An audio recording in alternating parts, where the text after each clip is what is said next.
it's Jamie from DeGroots here to show you today how to make kokedama with your plants. Just a couple examples of what kokedama is. It's a traditional Japanese method of potting. No pot required, no soil required. Really it's just moss that's tightly bound around the root system. For watering, it's very easy. You just take this and set it in some water about once a week for about 10 minutes and let it soak, and then drip dry it before you put it back where you would like it. Here I've used an anthurium, which likes evenly moist soil, so that is pretty good for a kokedama pot, and an ivy. But today what we're going to show you how to do is making kokedama with an orchid. So to start, you'll need a couple things. Here I have some moss. I do have some cocoa husk here as well. The orchid media that we have here is more like a pine bark nugget media, which is great for orchids. So I'm going to try to keep it very similar to what the orchid would be used to in the wild by binding the root with some cocoa husk and then tightly binding some moss around the outside. So before we start, you want to make sure that what you have is decently moist. So give it a good mist, give it a good water before you get going.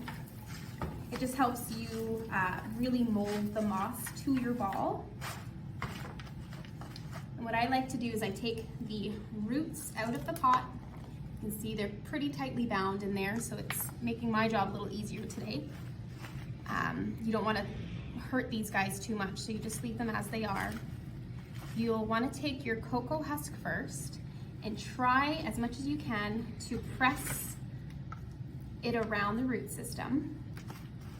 It's quite difficult. I know some people use sphagnum moss, but I do like the cocoa husk for orchids because it doesn't hold too much water. Orchids really don't like to be overly wet. They just like a very ambient and humid environment around their roots. So once you do have your cocoa husk wrapped as much as you can around your base, holding it with one hand if you can, you'll take some moss and kind of get a little flat piece and start putting it up against the root. Holding it with your other hand and pressing quite firmly, but being very careful not to crush any of the roots.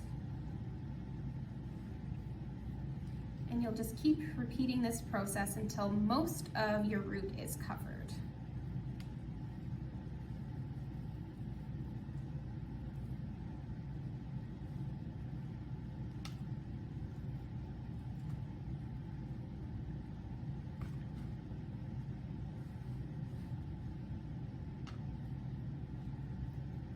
If you need to, while you're doing this, feel free to mist some more, add some water to keep it nice and moist. So it just helps you press it a little closer to that root system.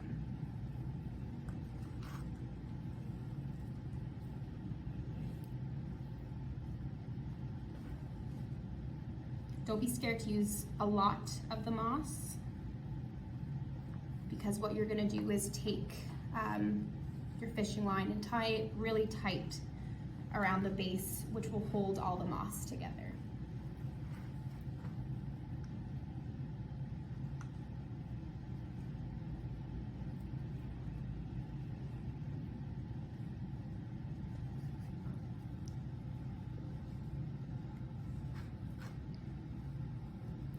So once you have a good amount of moss just wrapped around,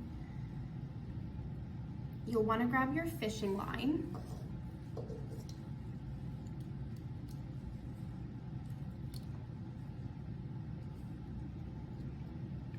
and this can be quite tricky, so you might need another pair of hands, or if you're used to doing this one-handed, you'll just want to take your thumb, put the fishing line underneath, and then begin to wrap.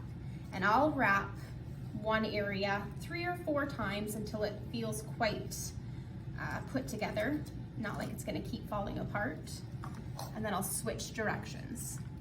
And while you're doing this, if you are losing some moss like I am, you'll just want to grab some more and kind of just tap it around there and push it in. You might have to repeat that a few times because this stuff is pretty loose before it's all tied in.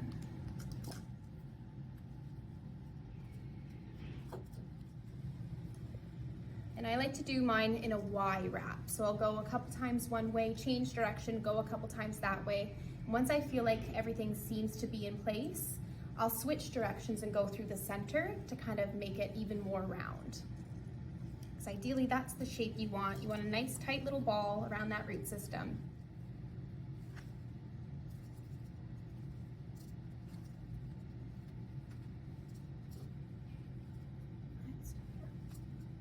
You may feel like you're using a lot of fishing line, but just keep in mind, the more you use, the more the moss will stay in that ball form, and you won't lose as much while you're watering. So once you feel like you've got quite a nice ball shape, hold it really tight and kind of pull about 10-15 centimeters away, and that's where you're gonna do your first cut. Keeping that line as tight as you can still, because it's not tied off yet. And once you have your end, you'll find a piece of already tied line and just start to tie it off. So I'll slip this through here. I like to do this at the back of the plant. And at this point, it's up to you to decide whether or not you would like to add some jute wrap for a natural look, or if you just like the moss look. Today I think what we'll do is just leave it like this, because I really do like the original green, but I also love the jute. It gives a very natural look to your plant. And to water these guys, so orchids like high humidity around their aerial roots, so I would let this sit in water for once a week, about 10 to 15 minutes, let it drip dry, and then I'll put it back in its spot. And your orchid will be very happy. You can fertilize like you regularly would in the spring through the summer, just by simply adding the fertilizer to the water that you're going to be soaking your orchid in. Same with all your other Kokedama, your ivy and your anthurium, you can do the same. Thank you so much for listening today. If you have any questions, let me know. Happy holidays, everyone.